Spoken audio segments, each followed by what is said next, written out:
Today's lab is focused on the American Recovery Plan. There's a lot of ambiguity to this, and this is going to be, again, a full conversation with my colleagues, Cate Ryba, and also a professional peer and colleague we're working with is Kerry Hayes, who's the principal of COEO Public Affairs. So first, let's introduce the partners in this talk. Cate Ryba is a public policy expert and planner and urban designer. Cate excels at building relationships in public-private partnerships and strategy, community facilitation, and project management. She leads all of our client engagement here at Urban 3 and our marketing. She's worked in a variety of roles, developing programs and projects in communities and nonprofits, organizations to celebrate people and place. And Cate is also a former city councilor in Spartanburg, South Carolina, and a former economic development staffer at the same city. Our other guest that we'd like to introduce to our audience is our friend and colleague and partner in crime, Kerry Hayes, principal of COEO Public Affairs. I met Kerry in Memphis on a project with Tommy Paciello. And Kerry has worked with community development organizations, small businesses, advocacy groups, public health organizations, schools, universities, government agencies, philanthropic foundations, basically everybody who are engaged in making communities more sustainable, equitable, and prosperous. Kerry's campaigns and strategic guidance on earned media and digital content creations have helped build audiences, influence legislation, and raise money for businesses around the country. We're working with Kerry to help us with our marketing strategy, but also learn from clients and potential clients about how they engage a process of data analysis and community design. And we're learning a lot from Kerry about the ARP. So just a little maybe closer to home, our community, Cate and we live in Asheville, and this has been a current topic. And then here's a newspaper article where they're basically like, we don't know what to do with this ARP money, and they just start throwing like cherry projects at it. Like you know, we're on the hook for $7.5 million of annual loss in our water system. Why don't we just go ahead and plug that hole? And it really makes you ponder. It's like, well, first, how did you get in this position where you're losing $7.5 million? And if you pay for it now, will you be able to pay for it in the future? Are we going to have another one of these ARPs? And the answer is no. This was due to a pandemic. So at Urban 3, we're wondering, well, if you've got these holes in your bucket, maybe you should start by figuring out how they got there rather than just putting a little Band-Aid on it, because you're not going to have another Band-Aid to fix that hole again. So either repair the hole totally, or you figure out how that hole got there and stop doing that. So this is maybe our ethos or our attitude, is try to figure out the endemic source of the problems in your community and where your situation is. So I'll just give you 3 examples. One is in South Bend, Indiana. They're doing awesome things. We did their revenue model. We also did their full ROI, their costing model as well. But I'll just give you one sample of how do you look at the problem. So they have a water system too with water issues. And so if you look at their population growth on the lower right there, their apex year, their best year ever was 1963. So they're basically today at the same population that they were in 1930. So they rose up to 1968 and then they kind of flatlined. So I'll just show you their pipes going in the ground, and I'll drop a boundary when 1968 happens. So here they are adding pipes, adding infrastructure, all of this stuff costs money. And then right about here is when their population stops. So what you'll notice is they just started adding more and more and more infrastructure. If you don't look backward and see this, you see this moment in time that you really started to add more infrastructure and you weren't adding people, you're essentially adding cost. And so to mark that, we showed them, this is their pipe growth in blue indexed against their population growth on an annual basis. So you see this massive jump since the 1930s. So you're not, again, remember, they're the same population as they were in 1930. So they have all of this pipe. They have enough pipe to go from South Bend to Asheville. And you see the cost of this in their return on investment model. You see them bleeding their money all over the place. So one simple way to drive this point home is, let's go back to 1960, where you're at the peak of your population, and you'll see that just 2 indicators inside the pipe system. The most expensive stuff are your lift stations and your force mains, the stuff where you actually have to have a lot of mechanics with your pipes. So they had 2 blocks of force main, 3 lift stations. Josh McCarty made this awesome map, and he's like, this is crazy. This is where you were, and now here's where you are today. So you've got less population, but you've added all of this additional infrastructure. So if we just say, like, we've got a lot of lift stations we have to fix, let's just go ahead and throw ARP money. Are you really solving the problem? Or are you just patching a really bad decision that happened from 1960 to today?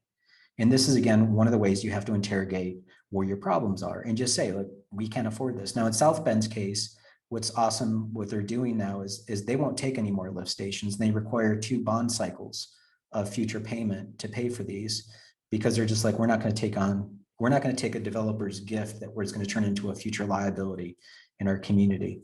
A second example is Brevard, North Carolina. So we've gone from a community, a large mid-sized community, to a really small community. This town is like 7,000-8,000 people, and they're struggling with combined sewer water systems. So we would try to help the community understand what the problem is. We did their digital model of their revenue, and you can see where downtown is. And then we turned it into a monochrome to show, this is your tax system, this is your stormwater runoff. So to be fair, your downtown is massively impervious. And you could see that here in the downtown, but you also have this string of strip that goes out of the city, and you can see all the impervious surface. And that's just your big box stores with huge surface parking lots. So if you drop this model on top of your tax system, you can see that the tax system of the downtown, even though it's impervious, it does pay for itself. Now, we're all mountain people up here, so we want to make it easy to do a profile of the mountain. So this is a side view of the tax system, and this is the stormwater runoff. So we could show them what the difference is. So when you think about the commodity of stormwater and paying for that stormwater pipe, you want to solve the downtown problem of all of that, but the benefit to the downtown is you get a tremendous amount of tax dollars. Out here at the Strip, you don't. So just having a stormwater system and paying for that lets all that very low revenue off the hook, and you still have this big deficit. Where in the downtown, you might want to look at this stuff, the surface parking lot at the edge of town, and maybe make a parking deck and start to get more buildings, and basically use that parking as a trade-off or a chip for redevelopment. Now, again, this is something that needs to be solved rather than just using your ARP money to just pay for a stormwater system and call it a day. You will still have all of this problem in your system. And then when you have to fix that stormwater system in the future, you won't have any money. So not all impervious surface is created equal. And I'm going to close with one final example, which is we should be questioning how and why we did things, or we call this choice architecture. Did we actually make a choice in what we have? So when we did the Eugene, Oregon model, again, you can see their spread of costs in their model and their potency in their downtown. But just to make it simple and look at one system, the stormwater pipes, and cities don't do this. It's just not part of our standards of practice, but stormwater comes from impervious surface. So Josh McCarty was like, well, if you've got all of these miles of streets, you have 3 square miles of streets in your community. If you take all the streets and squeeze them together, it would make a surface parking lot that big inside the city. So that stormwater has to go somewhere. So shouldn't we be charging the citizens for the cost of the road capacity? The city doesn't pay a cost in the stormwater system, but that cost is there. So they have enough roads to go from Eugene to San Francisco, and that's all impervious surface. So just as a thought experiment, we just took the city as a boundary and said, let's just turn it into a square so you can understand the scale of impervious surface. And let's just measure the impervious stuff: roads, parking, and buildings. So here's all the buildings, here's the parking, and here's the road. So that's the impervious surface consumed in the city. This is everything else: berms, buffers, backyards, farms, whatever. So when you look at the numbers, they have 5 square miles of buildings, 3 square miles of parking, 3 square miles of roads, and this is everything else. When you look at the revenue side, you're getting a tremendous amount of revenue or value per square mile out of the buildings, not a whole lot out of the parking, and you got a deficit in the road. So those are costing you money. They're not producing taxes. And then this is everything else. So the thought experiment that we threw at Eugene is like, well, how much does the stormwater system cost? And it's about $400 million. So that's what it costs to just replace that whole system, like right now. So in the case of Brevard, North Carolina, they have to build one.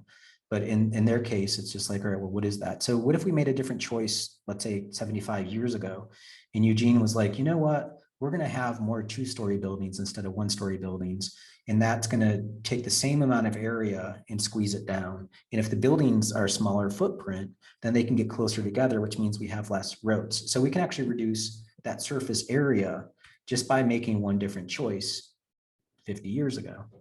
Now, if you did that, you'd have less stormwater, right? So that would save your community $200 million. So what if we could go back in time and say, what's the best way of spending $200 million? Rather than be here today and say, we've got a couple $1,000,000 or tens of millions of dollars deficit, and we don't know how it got there. These are how we can look at our city and interrogate the data to see, can we make better choices? Can we do things differently? This is a gift of an investment to help our community. And we need to start with a land use approach that's an apples to apples understanding of why we're here. We need to understand how municipal standards are these our own rules that created this and create this impact. We can change that. There's a lot of geospatially relevant data that we can do with data-driven analytics and visualize. We're big believers in that. Visualize the economic impacts of land use decisions, and certainly don't use good money to float bad decisions. So back to the start of this. This is the ARP.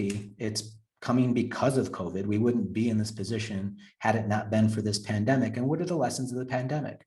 One, scientific method isn't a guess. We shouldn't just be going, well, we're missing some money, let's just kind of do something with it. This should not be a guess. This should be driven through scientific method, through data. And we should have the honesty and integrity to look at our own places and figure out if we're bleeding out. And start there. Do your diagnostic, understand what the real issue is. Don't just kind of willy-nilly do this kind of popularity contest of what do you think we should be spending money on? Like, what kind of nonsense is that? So we have to understand the why in all this. So I'm going to turn this over to Kerry. He's done heck of a lot more research than me on this. So we're going to turn it over to Kerry. I'm going to go off mic and I'm going to stop sharing. And Kerry, go ahead and take it away. Thanks very much, Joe. I appreciate that. Let me grab the screen here. So when we are talking about the American Rescue Plan, I want to quickly ping back to something Joe said at the very beginning, which was the notion that we're not going to get another one of these plans to come to cities' aid and rescue. And I think as a political matter, which is kind of what most of my comments are going to focus on, that's certainly the case. And I think there's a little bit of a sad irony that we're having this conversation on, whatever is this, July the 29th, as a lot of places around the country, particularly in Tennessee, where I am, are seeing a third wave of the coronavirus bearing down on us. And the notion that the United States Congress may have the appetite to do another multi-trillion-dollar aid package for cities and small businesses and people that have been impacted by the pandemic, should it continue, is pretty fanciful. I don't know that we should count on that. So I think that adds an additional layer of urgency and scrutiny and consideration to what we're talking about today, which is this plan that was passed earlier this year. So as Joe mentioned, I'm the principal and founder of a public affairs firm called COEO, which is something I started a few months ago after I ended a 4-year stint as first the deputy chief of staff and then the chief of staff to the mayor of Chattanooga, Andy Burke. We were term limited out. He had served 2 very successful terms, and our time in office simply came to an end. And I decided I wanted to put my time there to use a little bit more helping cities think about what Joe refers to as choice architecture, and really how local governments and the people that support local governments make decisions when it comes to policy things that are going to have far-reaching implications for people that live there. So people often ask me what a chief of staff does. And I'll do a quick, this is about as close of a description as I can give you, which is a lot of standing around looking at your mayor while he squints into the middle distance, thinking and saying very important mayoral things. I'm kidding. If anybody here listening on the webinar, I see we've got about 40 or 45 people. If anyone is currently working or has ever worked in local government, please wave in the chat or drop an emoji or something so that I know if I'm speaking to any peers. But a lot of this photo is actually from a couple days after a tornado had actually come through Chattanooga and parts of Hamilton County. This was a month into the pandemic. This was last April. It was literally midnight on April the 13th, 2020. As we were trying to manage the early days of the pandemic, we had a natural disaster that we had to contend with that unfortunately did cause some fatalities and just immense amounts of destruction. So as face masks and all these other things are starting to become normalized, we are also at the far reaches of the city of Chattanooga and parts of Hamilton County trying to help people recover from that. And it's an illustrative point because I've spent a lot of time looking at this photo and trying to think what must have been going through my mind at that time. I'm sure I was fairly sleep deprived and somewhat in shock, but most of what a person in my role did was a sort of few things as you're trying in the middle of multi-overlapping crises to help the mayor and help your team make decisions. One is you are trying to help make sure the mayor looks good. I don't mind saying that.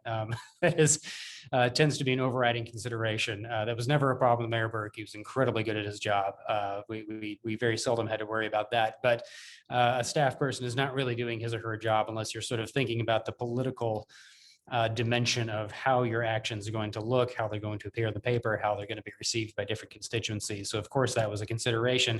Alongside that, of course, you're thinking about how can we do the most good for the most number of people right now, and that includes a thought about what's going to be the most useful to them long term. Sometimes those things are in competition, sometimes they're not. In the middle of a natural disaster recovery, obviously you're thinking about how to help people immediately, but to do so in a way that's going to create some resiliency and some sturdiness for the disasters to come, which in a funny way is the subject of our conversation today. And then third, and again, these are in no particular order, you're trying to think about how to service your relationships with your partners. And for me, that a lot of time was thinking about our county government, which has its own chief executive and county commission, our congressional delegation, lawmakers who represented us to the General Assembly. These are people with whom we may not have been aligned politically in a lot of ways. But again, in a crisis such as a natural disaster or a global pandemic, you've got to find ways to make sure that those alliances stay intact. And the ARP actually presents an opportunity for doing that that a lot of cities have not had in quite some time.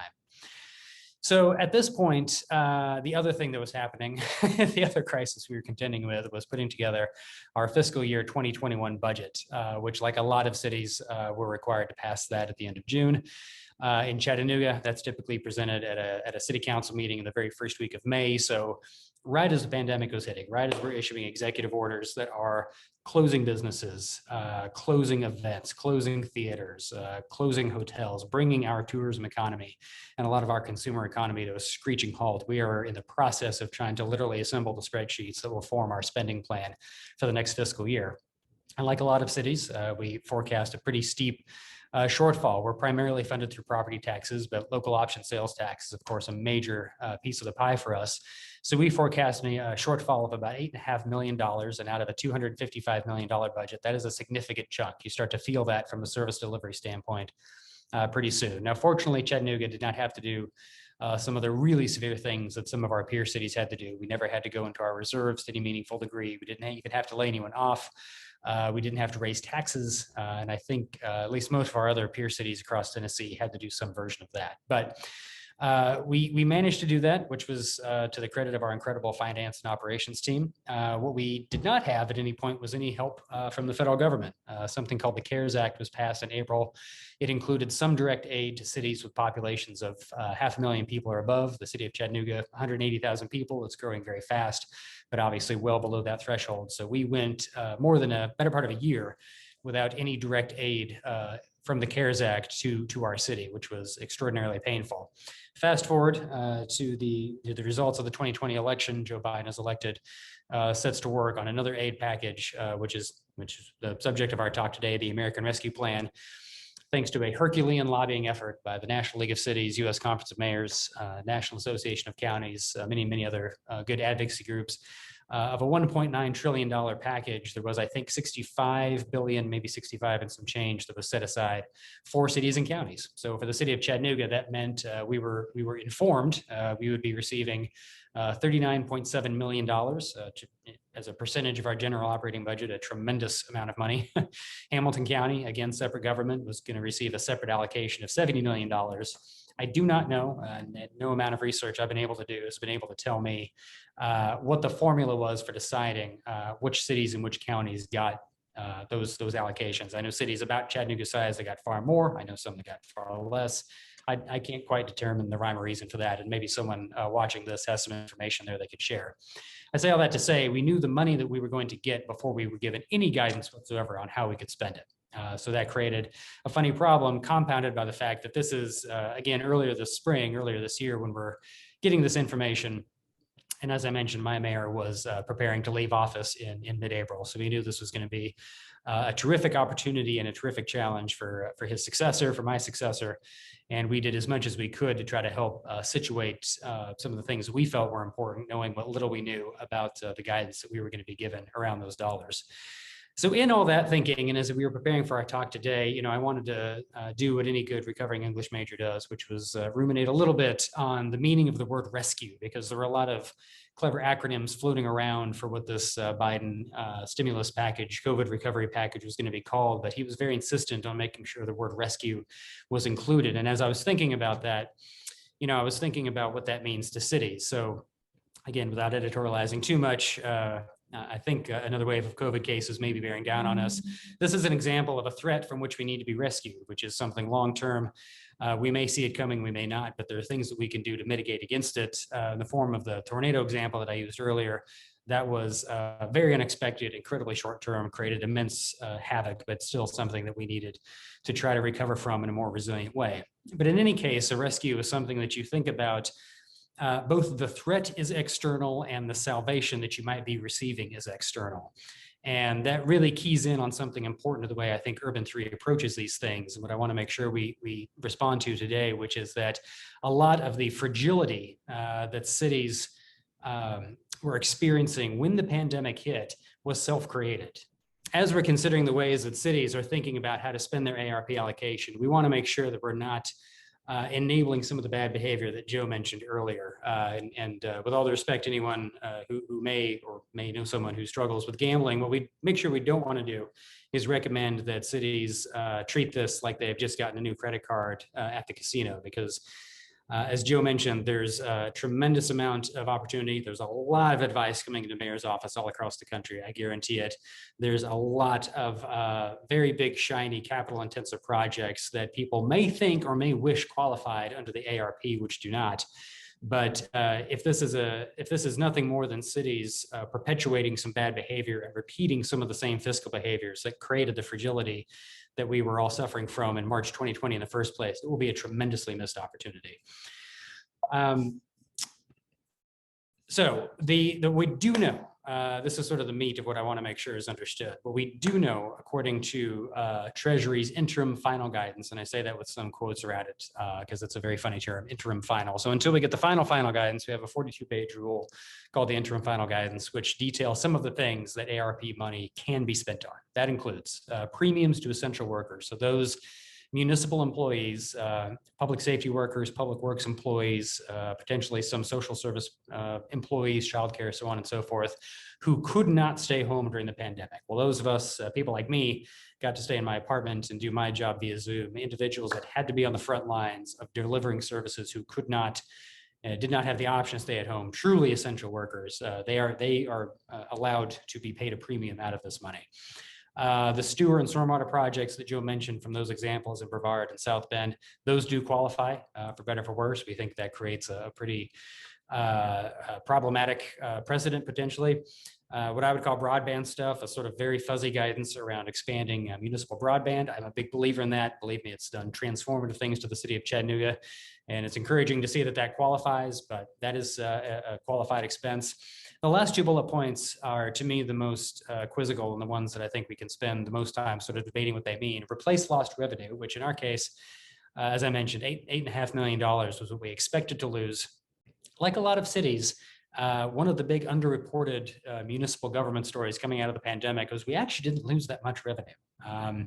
For better or for worse, and I would arguably say for worse, in my personal opinion, Hamilton County, despite our initial efforts to do a lot of things as related to lockdowns to curb the spread of the virus, reopened again pretty quickly. And I think that was the case in a lot of states and cities across the South. So we were, even over the course of last summer and into the fall, starting to see a lot of our tourism economy come back, a lot of our retail economy come back. So the sales tax for loss that we had forecast didn't actually end up occurring. So there's sort of a double whammy of of our city having a lot of money now, both from some sales tax money that ended up showing up that we weren't expecting, and the ARP money. And then the last, which I find to be the most interesting piece of sort of government ease, address negative economic impacts caused by the public health emergency. So again, negative economic impacts could be interpreted to be any number of things. There may be some additional guidance coming from Treasury about what exactly that means. But those of you that are responsible for putting together the packages of your ARP allocations, that's one where I think right now you've got the broadest umbrella under which to operate and to think about what the pandemic may have done to your city's metro economy, and where I would say Urban 3 has the most ability to help think about where some more responsible decisions can be made. Things that do not qualify under the ARP, these are also really interesting. Not as many of them, ironically. You cannot use your ARP allocation to lower taxes. This doesn't work that way. Very sorry. Debt that your city may be carrying, bonded debt that may be used for capital projects or previous things, you cannot use this money to refinance that, nor can you use it to fund pension obligations. So those last two bullet points for a lot of cities, huge anchors around their ankles. I mean, just massive drags on their budgets every year. If you're familiar with things like OPEB or other pension obligations that you may be obligated to pay to your municipal employees that are, at least in the case of the city of Memphis, where I used to work, tens of millions of dollars every year because of prior decisions made by distant prior administrations. You cannot use this money for that. So you've got to think more creatively. You've got to think more strategically. You've got to think about things that are not going to position your city for the same kinds of fragility and risk that they may have been experiencing prior to the pandemic. And two more very important pieces of information. The good news, again, we've got some time to make good decisions. We have read a lot, we have seen a lot, we have heard a lot about the ARP.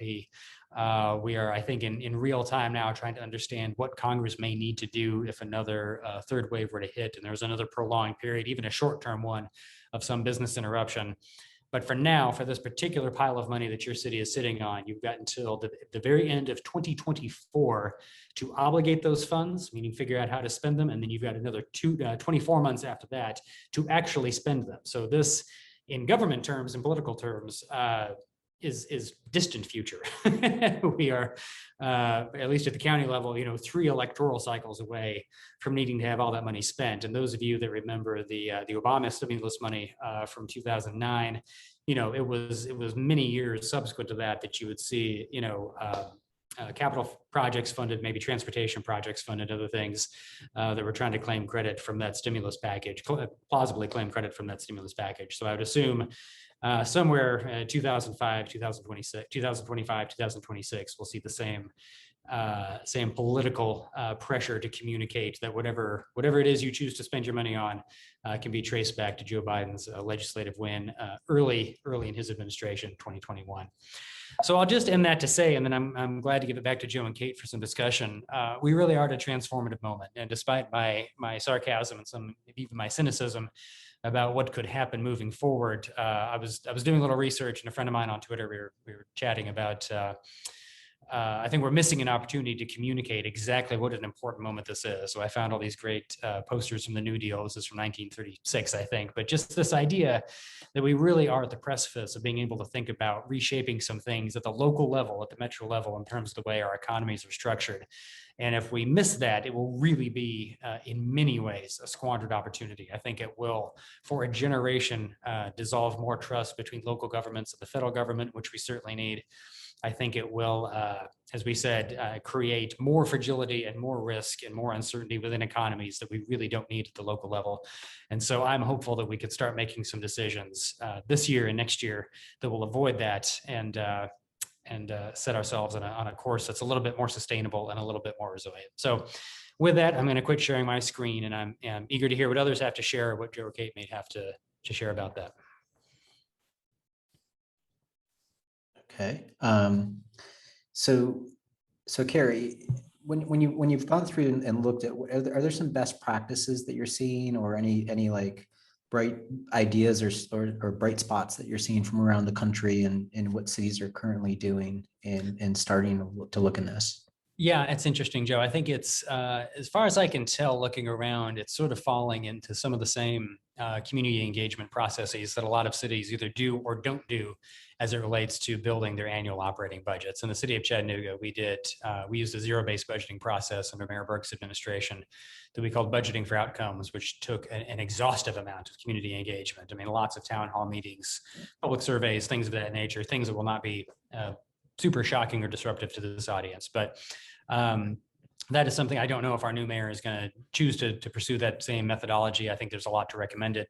I know one of the funny quirks about Chattanooga is that the mayoral election does fall in the spring, which is a little atypical. Most political elections obviously come in the fall. So Chattanooga, St. Louis, city of St. Louis had a mayoral election the same day we did. It was March the 3rd earlier this year. So Mayor James, I think, has done a similar process to try to go out to the community and start eliciting ideas. And this is something really important and keys back to kind of my earlier point. I think a lot of the stuff as it relates to how mayors choose to want to spend their packages will have to get approved by their city councils. And there may even be some other, I think in the city of Chattanooga, our new mayor, Mayor Kelly, intends to bring his in front of an equity commission that will either approve or deny, at least in an honorary way, his ideas. So these things have to have some public support, which means they can't be completely abstract and divorced from the public's priorities. And that's where I think you see the rub anytime a mayor's building a budget, and certainly in this case where it feels like you've got a ton of free money and a lot of political urgency to spend it, you've got to make sure that even as we're asking people to think long-term and think strategic, you really got to be solving problems that people feel in their commutes, in their backyards, and their sort of day-to-day constituent experience. Because if you've lost that thread completely, you're going to have a really difficult time getting your ARP plan past your own city council. So I say that to say I was a little surprised. I did not find as many engagement processes around this money as I was expecting. And I kind of wonder if maybe the sort of new rash of infections is sort of distracting people a little bit. There may be a lot more sort of at the local government level anyway, attention being absorbed into new face mask mandates and things, and kind of here we go again. I do think the seemingly long time horizon we have around how to obligate those funds could be taking some of the pressure off. I would discourage that thinking among my local government friends. I think 2024 is going to get here much quicker than you think. But I have not seen, I was a little surprised at how little engagement seemed to be happening currently with now that everyone knows how much money they're getting. And I think at least the first tranche of some of those dollars may be showing up in cities' bank accounts any day. Well, I have to be honest, I'd consider myself a fairly engaged citizen in my community. I mean, Cate and I were talking about this just yesterday. That our city council had a work session on Tuesday, and I was totally unaware of it. And I don't think that my city is at a deficit of communicating. I think that a lot of it is the terminology, like transportation bill, authorization this, CARES that, whatever. It just it becomes this alphabet soup of things that are kind of in the ether being talked about. And the ARP, that's like kind of another failed kind of acronym, because it's like AARP. It's just like sometimes we get caught up in these kind of names of things, and the gravity of the importance of this is lost. I want to, Cate needs to hop in on this one. I want to throw one more question at you before I put Cate on the on deck spot. But there's a tension between going out and just asking people what they want and having an informed citizenry understand the gravity of the situation we're in. And this is the tension that Urban 3 is constantly been in, is that in our advocacy role, we're using Esri software to basically show people their position they're in, and not just let them tell us what they want.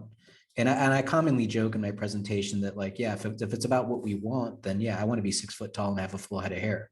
If we just turn this into a popularity contest, which is the tension of what the public officials are, that's their capital, is they need to get votes. They need to make sure that things are popular.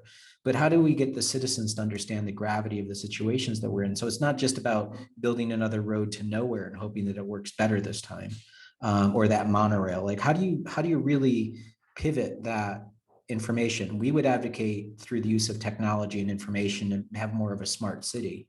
But what are some lessons that you can think of how to get over that hump? Yeah, well, there's a number, and to quickly respond to your first point, I mean, I think, we could do, there are books to be written yet about the dysfunctional relationship between the federal government and local governments. I would almost argue there isn't one. And I think it was allowed to deteriorate pretty significantly, even over the last several years. It may be, I think the ARP is an opportunity to reknit some of that now.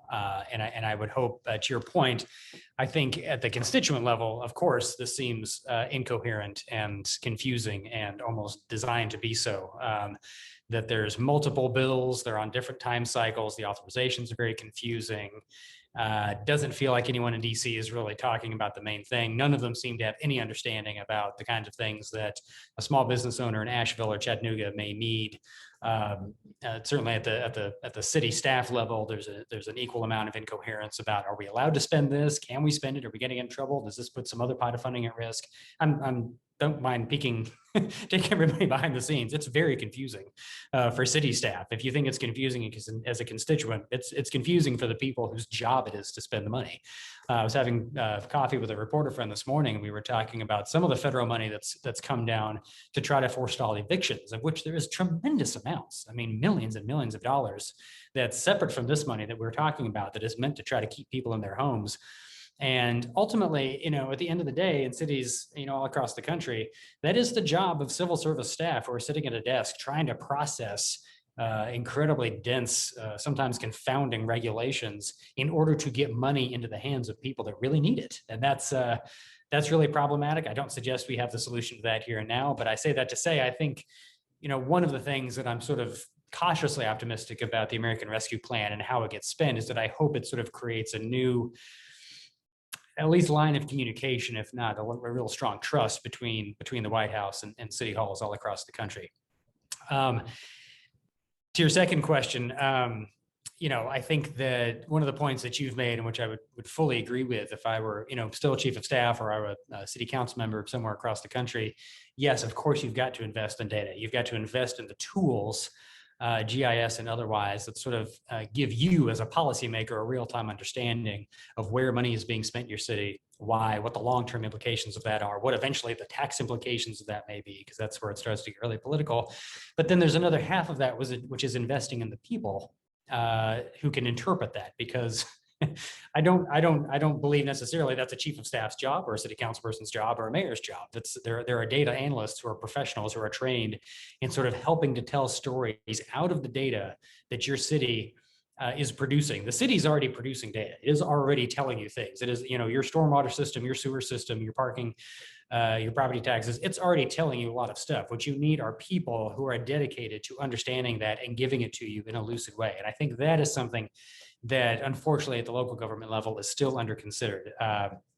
Another commercial for Chattanooga, we've done a phenomenal job of that. Mayor Burke put a tremendous amount of resource into that. Mayor Kelly has continued that. Our open data team, I think, is one of the best in the country. But it's something that cities need to take really seriously. It's just having really good analysts looking at stuff and preparing dashboards such that the politicians then have the ability to turn to the public and say, this is why I'm making a decision you may not agree with. This is why it's important. Because once you can sort of do that with some candor and some humility, you'll be surprised how quickly the public wants to come along with you. Because to your point, is exactly right, Joe. There's another quote, I think it was Henry Ford said, if I asked the public what they want, they continually tell me they wanted a faster horse and buggy, right? And this is a chance to sort of think at a higher level to say, no, stop. If you continue to have this, if you continue to ask the wrong questions, you're going to get the wrong answers, right? And this is a chance for us to start asking some of the smarter questions, which I would say always begins with invest in the data, but invest in the humans who can understand what they're looking at and then translate it into language that constituents will understand and will actually appreciate. I have a question actually for both you, Kerry and Joe. At Urban 3, we pride ourselves on being tax policy geeks, and that's really where we have our fun. And so we've gotten to know the tax systems of every state in the country, actually, and a couple of other countries as well. And every state has a different tax policy, which I'm sure is not news to any of you. And some really rely on sales tax, which Kerry, you alluded to with your budget, having a shortfall or not in a pandemic. And we, as we look at these different tax systems, one of the things that we like to think about and give advice to our clients about is how to be more resilient through times like a pandemic or the 2008 recession. And I'm curious, what advice you might give or think about in the context of budget shortfalls and retooling your tax system to the extent you can to create a more fiscally resilient place in these kinds of things that come up, like pandemics that you can't plan for. Yeah, it's a great question, and I think I think if our general guidance today is anything, it's let's not spend this money on something that's going to create some long-term cost obligations that you can't see, in which, with all in Joe Biden's defense, he doesn't particularly care about. He's not in the business of trying to mind your tax policy at the local level. So, the White House and the Congress want to see the money spent. They want to see it spent in ways that make people happy and produce jobs and all those things. But the kind of resiliency you're talking about, Cate, from a fiscal standpoint, it's tough. It's tough to make those decisions in real time, because there's always going to be another monorail. There's always going to be another elaborate value capture opportunity where cities can start to sort of get their own tax policy out of whack. Because it's a sort of, to use my gambling analogy, let's just make one more bet on something. It may be a sewer project at the edge of town that's not needed. It may be a tourist thing in the middle of downtown that's not needed. But you can start to tie up a lot of your tax, your general tax obligation in those things to try to make them work. And sometimes they work perfectly. A lot of times they don't. I would say that's, in my experience, the thing that sort of makes cities the most rickety is just you start to realize that the taxes that you need for general core services are obligated to all these other things. And you have to start, you're spending decades extinguishing debt that was created long before you came into office, but is still statutorily obligated for you to pay back. And the real bummer about that is, like, from a political standpoint, it doesn't make any sense, because city council people don't want to hear it. Constituents don't want to hear it. Your budget, your finance people are telling you, you've got to pay the bill that some, previous mayor may have stuck you with. But those are the kinds of things that make it tough, particularly on the capital side of things, to say, we really do need to be making some enhancements to our core city. There's some brick and mortar things that we need to be doing where people live, and you just don't have the money to do it, because it's already being spent other places on things that you may or may not want. So I don't know. It's a really good question. Joe, do you have any thoughts on that?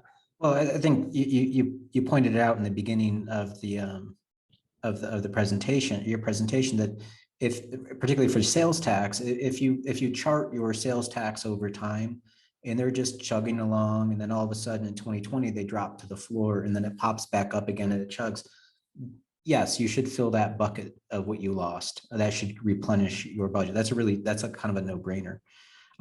But I think looking at your investment going forward, I mean, really to steal the tagline of "Build Back Better," make better investments. If you're going to be doing a road out into suburbia, that's only going to garner you a very low productivity at the end that will never pay for that road long term. Or for like a place, I'm thinking of folks in South Bend or Pueblo, Colorado. If you have these in-town neighborhoods where that's all you have to do is thicken them up a little bit, it might be better to invest in the sidewalk infrastructure in that neighborhood that's just non-existent, to spur that kind of revitalization on those missing teeth, those kind of infill lots. And that's it's already a committed investment that you already are paying for. So you already have that road infrastructure, the pipes there. So now you're growing new tax revenue in those locations. So going around and interrogating those missing holes in your own community, where you're already wasting money, the roads there, you're losing tax dollars because of the vacant lot. In the case of Asheville, it's where we're growing, we're a Sunbelt community, we're a tourism community. It's a different problem set, but you still have to figure out where we're upside down financially, and being honest about that. So again, back to the Esri software, And we, the last month's lab where we talked about tax assessment, I think many departments need to get up to speed with the power of the software and data that we have, and rethink the way that we operate government rather than in our silos. And we see this where there's like a GIS team, and it's almost like they're over in some closet somewhere. And it's like, no, that should be through all of the departments. All of this stuff should start to mesh together. And I think that in the case of, Esri is talking about they call it the digital clone. Think of your city as you've got your physical city, but then you have a digital city that's explaining what's actually happening in real time. And our return on investment models are just basically that. It's like taking a Polaroid of how you're cash flowing is a moment in time with the life cycle costs of your city. So one of the reasons why those images are so I think so graphically appealing is because it explains a massive amount of information really clearly, really fast. If it's red, it's negative. If it's black, it's positive. And it's how we understand information. So communicating that is going to be key to citizenry. And I would just hate to beat the drum. It's like you have to find these small incremental steps that actually have really big long-term effects and not be seduced by these millions of dollars of opportunity. Yeah, I think not to put too fine a point on it, but I think when the eviction example I was referencing earlier, I think has a sort of mirror in just small businesses generally, retail, storefront retail, which was a huge concern to us because one of our overriding considerations early in the pandemic was to try to keep as many of those businesses from failing as possible, because we knew we were looking at data that suggested once a business failed, the likelihood that it would be able to restart was much smaller, particularly a retail or a service-based business that was contributing to the character of a particular corridor or district. So there was a lot that we were trying to do at the local level, given the very meager resources we had at the time to try to keep businesses. And the other thing, of course, was that we didn't know how long the pandemic was going to last. I mean, everybody here remembers some conversation that it was going to be finished by April of 2020 or Easter of 2020, and then 4th of, whatever. But so that created a lot of, frustration on our part and on the part of the people we were trying to help. But to your point, Joe, I mean, I think that's, those are the kinds of either a house that's empty is likely going to get gobbled up by an out-of-town investor. A business that fails could be filled by a chain or some other some other massive corporation that may have a deeper balance sheet that they can afford to do that. It's that infill stuff, those infill users, be they residential or commercial, where cities really have to fine tune their aid support to make sure that they've got exactly what they need to try to sustain any kind of unexpected interruption. And that's from a policy standpoint, there's just not a lot of policies that are built to do that. I mean, everybody here probably has some horror story from their community about a PPP loan that went to a publicly traded company that may or may not have needed it, or some malfeasance that occurred with that. And not here to interrogate that, but I think I say that to say that was, a sledgehammer trying to swat a fly. I mean, that's what you need, is a much more fine-grained tool to try to help people stay in their homes, stay in their businesses. It's nothing from a federal or local level that we have a whole lot to deploy when these kinds of things take place. Yeah, the city government I used to work for, we had a small business loan pool program, which I know part of these funds can be used to do small business assistance.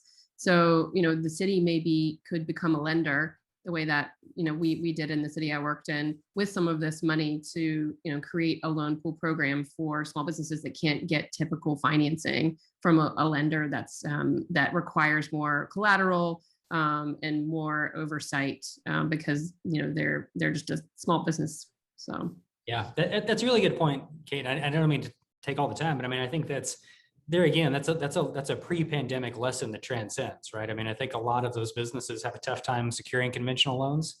They have a tough time getting both startup capital and growth capital. So, I mean, that's not something the pandemic caused. That's something the pandemic revealed. And to the degree that dollars like this can be used to de-risk that lending, if the city now wants to assume that role, I think that's potentially terrific. Because again, I'm not suggesting that every business is going to thrive. I'm not suggesting that every storefront business suddenly adds 500 people, but there's going to be some loss. There's going to be some default. There's going to be some bad ideas.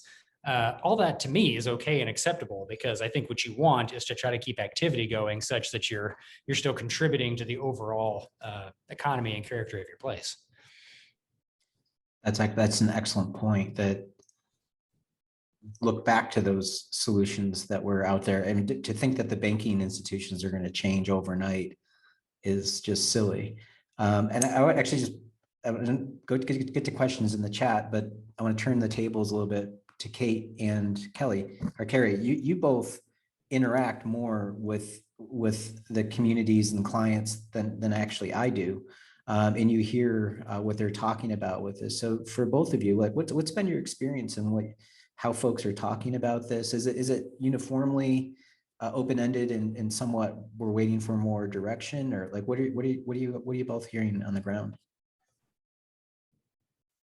Yeah, I mean, I think some of our clients, and all of our clients are usually local governments. You know, some of them are, I mean, obviously everyone's excited to get a big pot of money, right?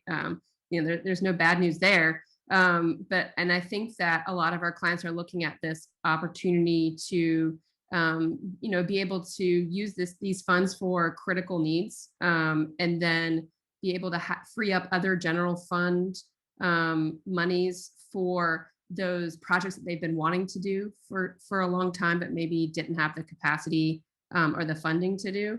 So there's a lot of excitement there. I think a lot of communities are embarking on you know, comprehensive planning processes sooner, because they want this kind of funding to be integrated into some of the strategies that are come about through those processes. Kerry, what about you? What insights do you have from who you're talking with? Yeah, it's a good question. I don't know that I've heard a lot. I mean, I think everybody is still waiting for some additional guidance from the Treasury to see if there's any curveballs there. I do think, at the risk of repeating myself, I do think that whatever the third wave could mean for metro economies has yet to be determined. The data that I've seen, particularly in Hamilton County and across Tennessee, has not been encouraging.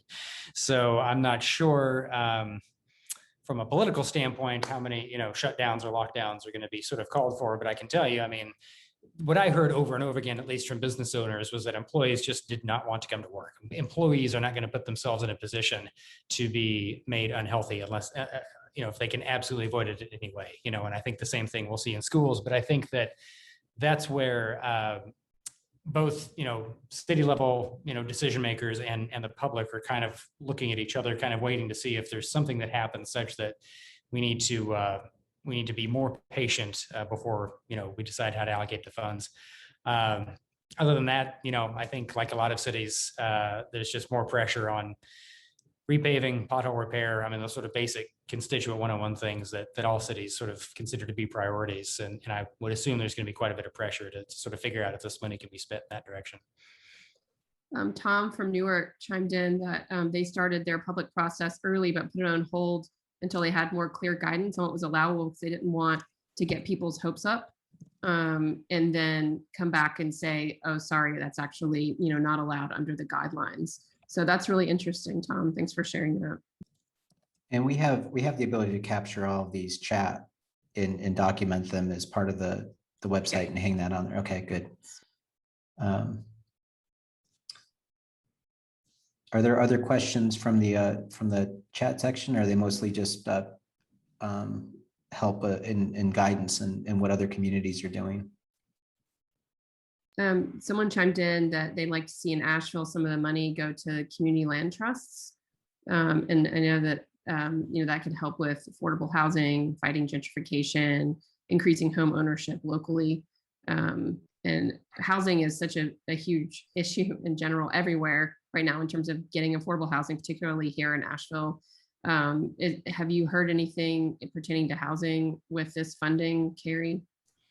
I have. I think I know locally we're considering a community land trust model. There's also Tennessee has a very specific type of land bank that the state legislature sort of allowed cities to create that can do a lot of things that's pretty exciting. You can jump the line at tax sales. There's a lot you can do to clean title. for cities that have a high degree of vacancy, like Shelby County, that it's very meaningful because the city can intervene and start to sort of strategically amass property in a way that's potentially exciting. Again, like everything else, these things require professionals to manage them. There's a human resources investment that's fairly substantial in order to make it an effective program. And I think now the devil's really in the details in terms of if the money can be used for that type of thing. But yeah, certainly I think we're going to see. I think the eviction crisis has prompted sort of a bigger conversation about housing insecurity and how much of that was existing in our cities before the pandemic hit, how much the pandemic really, I mean, in some cases, literally shoved people out of their homes. And do cities have an obligation to address homelessness in a way that they maybe didn't consider themselves responsible for pre-pandemic? Yeah, and I know that Asheville's been very proactive with area groups, Homeward Bound. There's actually, I think they're buying a hotel and converting it to permanent housing for houseless individuals. There's several comments, particularly from the Asheville crowd, about community land trust. For anybody that's talked about community land trust, I'd recommend our webinar that we did with Doc Detter and Rachel Goldsmith on public asset analysis and looking at it at a more macro level as community assets that could be leveraged as it's called like wealth building, but it doesn't have to necessarily be profit centered or revenue generation centered. It can actually solve community issues. I think the one thing that we all need to be cautious of with land trust and actually anything that we've learned from public housing is what that can do to destabilize a market and individuals when you think of land in those terms. So I think that's something that's going to be our generation's new learning, is to try to figure that out as we go forward. And thank you, Maxine, for pasting that link in the chat. But we're ready to go ahead. Yeah, I know we're really close to time. What I'm really interested to see is how the infrastructure bill that they just came to an agreement on, I believe yesterday, and how that will dovetail, with this funding. And I'd be really interested to learn about that. And maybe we'll do a lab on that topic as we learn more about the infrastructure bill. And, very much is in our wheelhouse and thinking about land use and how it affects, your fiscal resiliency and health. So. Yeah, I agree, Cate. I think there's some really exciting things in that. There's some really problematic things in that. So we'll see how those dollars start to layer on top of each other, for better or for worse, in the months to come. Well, we're at 2:00. So I want to thank Kerry and Cate for the conversation. I want to thank everybody that joined and your great comments in the chat section. This is going to be an ongoing chapter. We'll probably have to revisit this one maybe in the next 6 months to see what else is going on out there. I'm sure we're going to learn a lot. Our next lab is on August 26th at 1 p.m. Pass this around, send it to your friends. We'll have this all of this captured on our YouTube account. And if you go under the video section, you'll see all of our webinars. If you want to reach out to us about any projects, please reach out to Cate at urban3.com. Or if you need us for lectures or presentations, reach out to our colleague, Caitlin. And with that, I hope to see you in the next lab. Thanks a lot, everybody. Take care. Everyone.